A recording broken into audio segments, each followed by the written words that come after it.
Hi there. So I wanted to talk about something that happened the other day. It was very moving and very powerful and really helped me realize just how much I'm holding myself back when it comes to how I just move about in the world and how I think about myself and um, just take care of myself. I was teaching my Reiki class on Tuesday night, like I do every Tuesday, and we were talking about a technique, an energy healing technique that I use a lot actually in my sessions called the Hawaiian Forgiveness Prayer or Ho'oponopono. If you have a chance to look this up, I highly recommend it. It was one of those classes where I thought I knew what I was talking about because this is a prayer that's wonderful and can be flavored with lots of different intentions. It's very simple and it just goes, I'm sorry, please forgive me, I love you, thank you. Now, Ho'oponopono is not just the name of the prayer, it's also in Polynesian culture the act of bringing a family together for problem solving, almost like tribal family counseling, in which the kahuna or the leader would say this prayer with the family as part of this reunification and reconciliation process. I was researching more about it for the class, and I was actually really surprised because some of the information I came up with about this prayer made me go, what?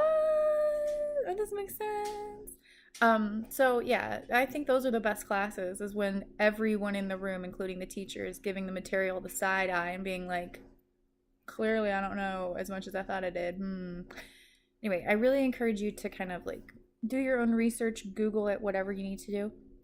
But the way that I use it is more in the, forgive me, the whiteified, new age way, but still works for me in my sessions, which is just to say the prayer or chant the prayer internally as I'm working on somebody. It's really helpful for moving their energy, especially if you're changing the intentions with like, I'm going to say this prayer as though it is coming from the divine to this person's stomach tumor or whatever, whatever they have like that. So we were doing a meditation in class after the lecture, and I didn't know. I mean, I'm guiding the meditation, and I was just like, I'm just going to make it up as I go along, see what happens. And I was very surprised because I told them first, okay, we're going to focus on a body part, a part of our body that maybe we don't have the best relationship with, a physical part of ourselves that could use some forgiveness and compassion and an apology from us. And I chose my face because that's just the part of myself I struggle with, this situation right here. But then the second part of the meditation blew my mind because I moved away from the physical. I said, okay, now we're going to focus on a part of ourselves that's intangible. Maybe it's a memory, maybe it's a part of our personality that we wish we didn't have, something intangible that we need to offer an apology to, maybe some forgiveness, something. And in this meditation, I see myself, my teenage and 20-something self. Now, in the last 2 years, I've done a lot of growing, a lot of self-work, a lot of coming to terms with things. And I've been doing that for a while before, probably about 7 years. But in the last 2 years, it's really ramped up, which is great. I'm very happy. I'm very healthy. I consider myself emotionally intelligent. I consider myself able to work through problems, content. um, a good choice maker, which is not something that I would have ever used to describe myself before, especially not 2 years ago or before that. But here I am, I'm meditating, like this vision is coming to me, and it's my teenage and 20 something self who looks just like me, except she is battered.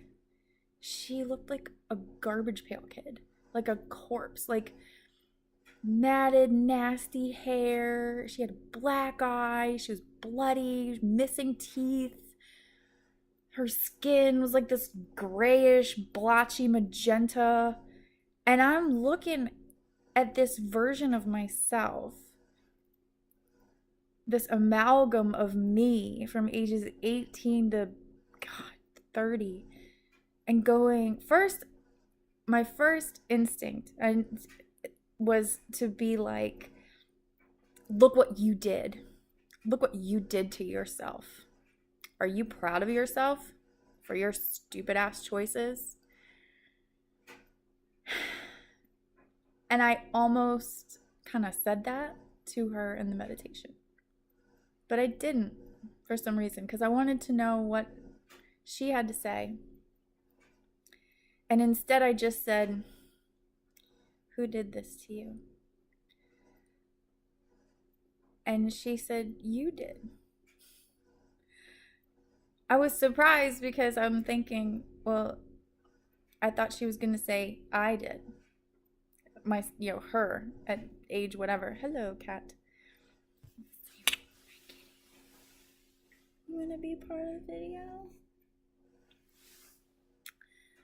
It's an interesting, the pronouns are interesting when you're talking about yourself as though you're splitting yourself in two. But I was thinking, saying to her almost as though she's a separate person, who did this to you? Thinking that she would be like, I did. Not me today. Her.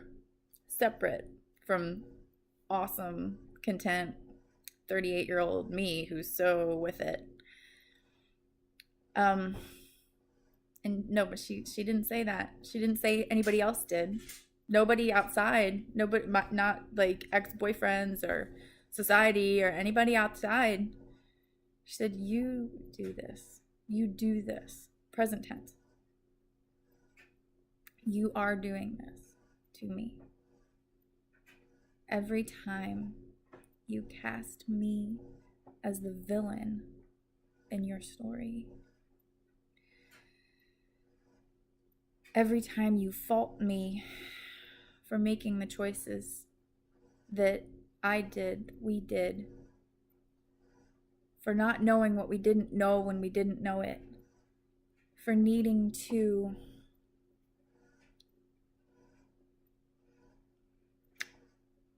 for making choices that were based in coping mechanisms that might not have been sustainable, but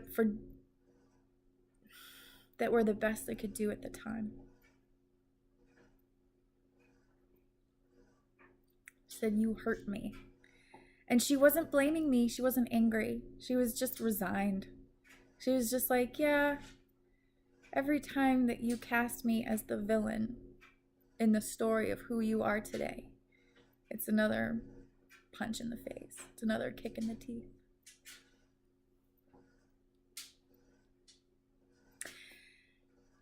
And I needed to say to her, I'm sorry.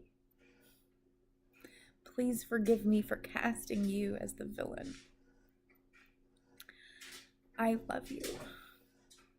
And thank you. Thank you for being the one who lived those years taking the bullets, like making the bad choices,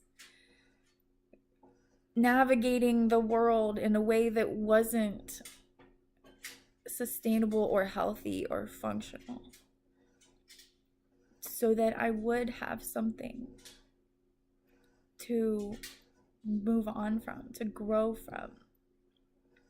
It was as though she showed me this way that I'm living now is almost like I'm standing, like there's her, there's bad choices young Jessica, and I'm standing on her shoulders today, looking out at the world in a healthier way with emotional intelligence and detachment and competency and honor and a dignity I didn't allow myself back then. But I stand on her shoulders. I would not be able to have this without her. So for me to cast her as the villain, the stupid one, the messed up, the F up, is very unfair and is really holding me back in terms of how much I can grow, how much beauty I can bring into the world if I'm constantly negating or disparaging a huge part of myself. And I wonder how many of us do that. We might not live in a victim mentality, but do we live in a villain mentality?